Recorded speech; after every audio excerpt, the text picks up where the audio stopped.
سلام، شما خوب هستید؟ طلاق نیست که شما بیاید، چون اکثر اونایی که اونجا مواد میفروشن مسلح هستن. پویا پوزک 13 بدون شک 100% رو بیت تنی هبوش نوب داری اکیپ ما مسلم گنگ رو به جلو مصمم جنگ خوبه ولی با من نه نتیجهش مسلمن بازندن یادم نی رقیبی که کلن بردتم صداش پیچیده بلند قدرتم زیاد آدم کینه ای نیستم ولی بدی میره تو حافظه بلند مدتم با هرکی مثل خودش با بد و بد با خوبا جون تو بده تو بش بای بت شلوغ شده خو خوب دورش رفاقت 3 روز عشق 7 روز خونه پرش شیره ولی شیر گاف عبیس میگیره زیر 5 مسخره بازی توی لایف امرو خبرش میاد که یارو داید دارم هوش به رکتور شما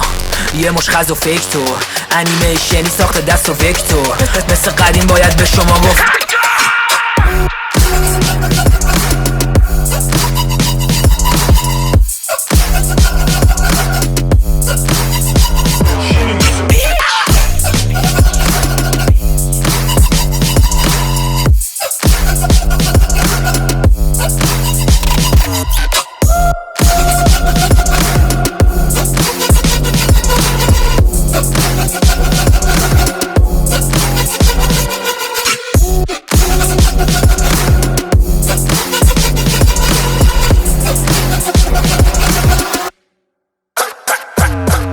دانشجو اخراجی سرباز فراری بچه پیروزی هم محل فدایی پاتوق فلک دوم نیرو هوایی لاجوردی اسدیان سمایی مثل بچه محلامون درندم من با شکست تو سیل نمی کنیم برندن په صدا تیر تو پیروزی میاد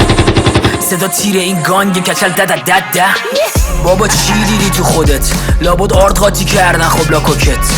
فیک این شخصیت که ساختیش تا همینجاشم همه چی تو باختیش از طرفدار بخوا بده بهت حس اصلا به بهترین جاهای رپ تو برس قابل احترام جایی که هستی ولی پوتک تنها رسید نوک قله اورست تو خیال و فانتومات به پا نبره باد کلات محتوای ترک من میارزه به محتوای کل آلبومات فید میشی آخرشم تا جایی که واسط سخت میشه باورشم این سری حتما چکش کن آخر شب هنوزم یاد ماه گرفتگی پا چپشم خودت اینو میدونی که گلد میشه کار دنی روی بیت یه آدم گنگ بیمار دارم میام جلو با یه بمب ویران همه دست بالا سفت و کل ایران